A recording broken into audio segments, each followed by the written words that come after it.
Kegiatan kita hari ini ya sebagai pengacara Wong Cili ini lagi berada di Kota Lubuk Linggau. Saat ini kami berdiri di depan PPA Kapolres Kota Lubuk Linggau.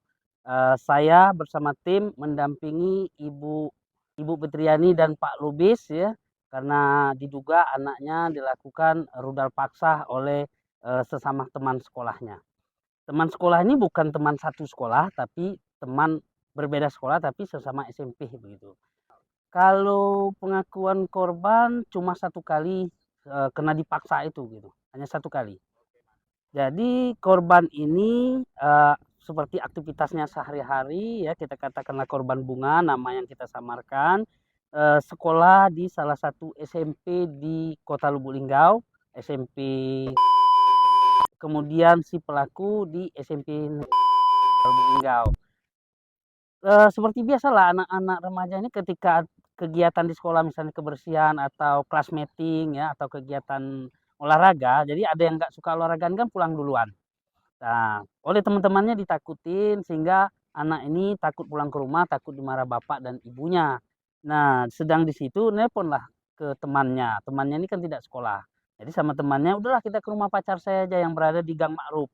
Ke rumah pacarnya lah, dia bersama temannya ini berdua.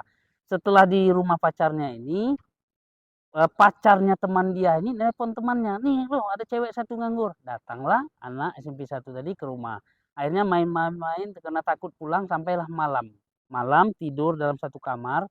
Nah, untuk jadi catatan bahwa di rumah, pelaku, bukan pelaku ya, teman pelaku ini, itu ada ibunya, kalau bapaknya nggak ada. Jadi ada ibunya, kemudian, berempat nih dalam satu kamar. Berempat dalam satu kamar, kamar dikuncilah sama yang punya rumah, lampu dimatikan, kira-kira jam 10. Jadi anak-anak ini tidur. Oke tidur, posisinya si Bunga ini paling dekat dinding, habis si Bunga, si pelaku, habis pelaku ceweknya, temannya ini tadi, habis itu cowoknya. Jadi, sedang asik tidur, ya langsung dilakukanlah ruduk paksa tersebut. Anak ini sempat melawan, melawan yang namanya di rumah, kelam posisi, sempat menjerit, tapi mamanya tidak datang. 2 kali anak ini menjerit minta tolong, tapi tidak ada respon dari ibunya yang punya rumah, gitu. Ketahuannya itu besoknya kan bagaimana-bagaimana anak ini kan pulang. Ibu ini kan mencari di mana anaknya ini akhirnya pulang. Pulang pada hari pertama dia, belum sempat, artinya menceritakan sama ibunya, dia pikir-pikir, wah ini nggak bisa, diceritalah sama ibunya.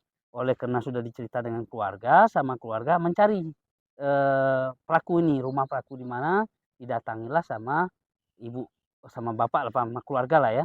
Itu rumah pelakunya di mana tuh Pak? Saya lupa juga. Oh di Gang Ma'ruf, rumah rumah ini tadi? Oh ya nah jadi datanglah ke rumah, adalah perundingan bagaimana cara untuk menyelesaikan masalah ini kemudian gimana? Dalam perundingan ini disampaikan oleh ibu ini datang ke rumah bahwa anaknya telah melakukan ruduk paksa terhadap anak, saya begitu. Tapi dipanggillah anaknya nih dan anaknya sudah mengakui memang benar ada melakukan itu gitu. Nah, ya dalam mediasi. Jadi dikasih solusi, bahwa keluarga laki-laki ini, keluarga pelaku ini bertanggung jawab dan akan menikahkan anak ini. Karena kita merasa korban ya sudahlah yang penting ada penghargaan, nanti masalah sekolah kita cari solusi lain. Jadi minta waktulah 1 minggu keluarga si pelaku ini. Setelah 1 minggu dia bilang, "Saya tidak bisa apa, terserahlah mau gimana-gimana, mau lapor polisi laporlah. Kami nggak punya uang, nggak segala macam." Intinya tidak bertanggung jawab lagi begitu.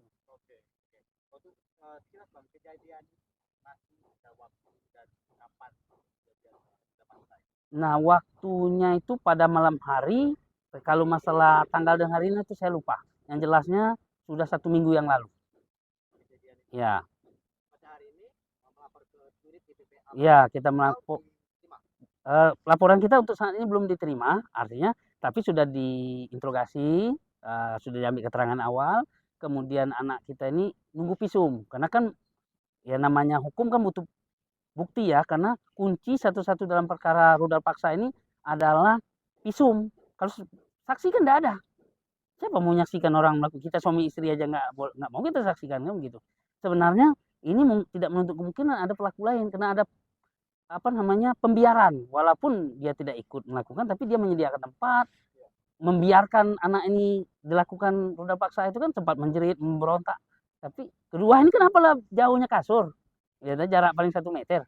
Berarti kan pembiaran ini. Mungkin sudah direncanakan untuk melakukan. Saksi ada 2 orang ini. Ini bisa terlibat kalau menurut saya. Artinya kan kenapa? Ceweknya ngajak ke rumah cowoknya, cowoknya yang telepon si pelaku, kemudian tidur sekamar, anaknya menjerit, dia diam cek-cek tidur. Kan nggak mungkin. Nah, berarti kan ada sesuatu ini.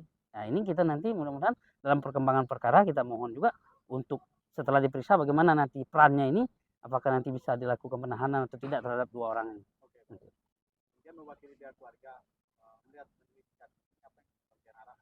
Ya kalau harapan kita, kalau ini ya kita sebenarnya paling anti terhadap produk paksa ya, terhadap anak di bawah umur, baik itu pencabulan, baik itu pelecehan khusus untuk anak di bawah umur ya kita memang artinya tidak ada toleran. Kalau bagi saya tetap dipenjarakan proses hukum gitu.